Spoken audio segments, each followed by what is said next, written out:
शुक्रवार को बारादरी में विश्व हिंदू परिषद के पदाधिकारी और वाल्मीकि समाज के नेता नवदीप वाल्मीकि ने अपने परिवार के साथ एक प्रेस वार्ता का आयोजन किया। इस दौरान उन्होंने वाल्मीकि समाज के ही मयंक हंसराज और उनके परिवार पर गंभीर आरोप लगाए हैं। प्रेस वार्ता कर नवदीप वाल्मीकि ने आरोप लगाया कि मयंक हंसराज के द्वारा मुझे और मेरे परिवार को परेशान किया जा रहा है, साथ ही झूठे मुकदमे लगाए जा रहे हैं। नवदीप ने कहा कि मयंक का मुख्य उद्देश्य भोले भाले और गरीब लोगों का शोषण करना है। आरोप लगाया कि मयंक के बहुत से ऐसे कृत्य हैं जो सभी के सामने हैं।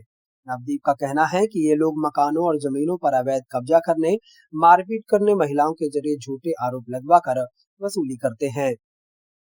नवदीप ने कहा कि 140 दिनों से उनके परिवार और रिश्तेदारों को धमकियां दी जा रही हैं। 15 दिसंबर को भी एक धार्मिक यात्रा के दौरान उन पर हमला किया गया और उनके परिवार पर कई बार हमले हो चुके हैं। नवदीप वाल्मीकि ने यह भी खुलासा किया कि मयंक हंसराज का उद्देश्य न केवल स्थानीय स्तर पर भय फैलाना है, बल्कि वह राष्ट्रीय स्तर पर अपनी राजनीतिक महत्वाकांक्षाओं को पूरा करने के लिए हिंदू, मुस्लिम और दलित हिंदू समाज के बीच तनाव पैदा करना चाहते हैं। इस सबके बीच उन्होंने प्रशासन से इन लोगों के खिलाफ सख्त कार्रवाई करने की मांग की है। वहीं जब मयंक हंसराज से फोन पर वार्ता की गई और इस मामले में बातचीत हुई तो उन्होंने कहा कि मामले में पुलिस के द्वारा जांच की जा रही है और नवदीप यादव के द्वारा जो भी आरोप लगाए गए हैं वो गलत हैं और आवश्यकता पड़ने पर तथ्यों के साथ वो मीडिया के सामने भी अपनी बात रखेंगे। फिलहाल उन्होंने अपने सभी तथ्य पुलिस के सामने रखे हैं। लेकिन आज मुझे इतना ज़्यादा प्रताड़ित उसने कर रखा है 150 दिन से अपना व्यावसायिक एवं राजनीतिक महत्वाकांक्षाओं को पूरी करने के लिए उस व्यक्ति ने अपने पिता को विवेकानंद हॉस्पिटल में जहर देकर जान से मार दिया। पहले उसने अस्पताल प्रशासन पे आरोप लगाया कि आप लोगों ने मेरे पिता को जो है बेकदरी करके मार दिया, इंजेक्शन दे के मार दिया। और उसके बाद जब अपने पिता की बॉडी को यहाँ मोहल्ले में लेके आया, अपने घर पे लेके आया, तो उसकी बॉडी को घर के अंदर लेके नहीं गया। कम से कम 40-50 लोगों को लेके वहाँ अपने पिता की बॉडी को घर सड़क पे छोड़ के और मेरे घर पे आके उसने सीधा हमला किया, ये कहते हुए कि मैंने उसके पिता को जो है टोकता टम्पर करके मार दिया।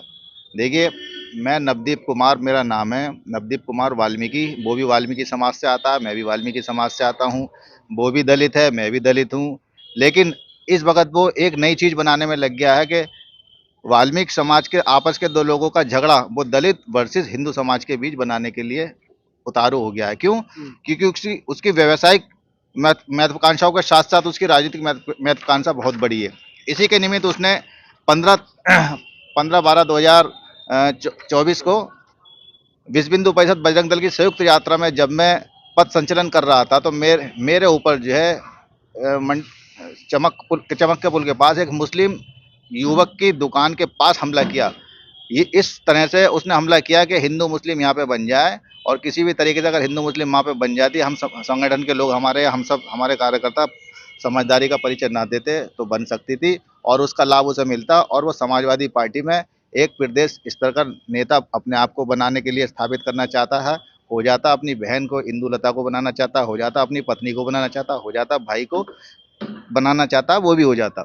लेकिन अब वो वहाँ से फेल होता है। उसके बाद उसने क्या करा, हमारे संगठन के पदाधिकारी जो हमारे महानगर के अध्यक्ष हैं विश्व हिंदू परिषद, उनकी दुकान पे जाके हमला किया। 2 बार हमला किया। उन्हें उनके जरिए दबाव को बनाने की कोशिश की मेरे लिए कि मुझे संगठन से निकलवा दिया जाए, जो कि पूरी तरीके से संगठन ने उसको उसको जवाब दे दिया। विश्व हिंदू परिषद एक ऐसा संगठन है, आरएसएस संगठन है, किसी का दबाव यहाँ पे नहीं चलता है। यहाँ पे दायित्व और दायित्वों का जो भी बंटवारा होता है, दायित्व जो भी जिम्मेदारियां दी जाती हैं, वो संगठन के उच्च अधिकारी होते हैं, वो उन सब तय करते हैं ना। जो भी अधिकार होते हैं सब उनके पास होते हैं। तो मुझे विश्व हिंदू परिषद बजरंग दल पे पूर्ण विश्वास था, है और हमेशा रहेगा कि ऐसा कुछ नहीं होने वाला। और रही बात मयंक हंसराज की, कि ये जो राजनीतिक सपने देख रहा है, गलत रास्ते गलत ट्रैक पे जाके इसको मुंह की खानी पड़ेगी। मेरा इससे कोई ऐसा विवाद नहीं है। हाँ, इसने 30 साल पहले, देखिए मैं आपको दिखाता हूँ, भगवान वाल्मीकि मंदिर पे इसके पिता ने और इसने मिलकर कब्जा किया और उसको छुड़ाने की खातिर कुछ लोगों ने मोहल्ले में प्रयास किया। 4 लोग उसमें थे, जो आज इसका हंसराज ट्रेडर्स नाम से ये कॉम्प्लेक्स बना हुआ है। ये हमारे 300 साल पुराना वाल्मीकि मंदिर था, उसको तोड़ के इन्होंने जो कॉम्प्लेक्स बना लिया। उसमें 4 लोग पैरवी कर रहे थे, जिसमें 3 को जहर दे के इसके पिता ने और इसने खुद मार दिया। एक व्यक्ति आज भी बचा है, वो कहीं छुप के, इनके डर से छुप के रहता है। पूरी की पूरी फाइल उसके पास है इस मंदिर की। उन्होंने इसकी मुकदमेबाजी पूरी लड़ी है, लेकिन वो उनका भी एक बेटा है, उसको उनको जान से मारने की इन्होंने धमकी दी। मैं तो प्रशासन माननीय योगी जी से निवेदन करता हूं कि उनके कान तक अभी इसकी बात पहुंची नहीं है, और मुझे पूर्ण विश्वास है आज नहीं तो कल, कल नहीं तो परसों कोई ना कोई उच्च अधिकारीगण इस बात को माननीय योगी जी तक पहुंचाएगा, और इसके ऊपर वहां से कठोर कार्रवाई होगी, गुंडा की कार्रवाई होगी। और इसका साम्राज्य जो है, जो अतीक अहमद की तट पे साम्राज्य अपना चला रहा है, ये साम्राज्य इसका बहुत जल्दी ध्वस्त होगा। मुरादाबाद में भी कोर्ट रोड पर हंसराज टेरेस के ऊपर जल्द से जल्द बुलडोजर चलेगा, मेरा ऐसा विश्वास है। मुझे भगवान शनिदेव पर, भगवान वाल्मीकि जी पर और भारतीय संविधान पर और यहाँ के पुलिस प्रशासन पूरा विश्वास है कि यहाँ का पुलिस प्रशासन जो है ठीक है, अभी तक थोड़ा देर से जागा, लेकिन अब प्रशासन जाग चुका है। प्रशासन समझ रहा है सही क्या और गलत क्या है, और सही व्यक्ति कौन है और गलत कौन है।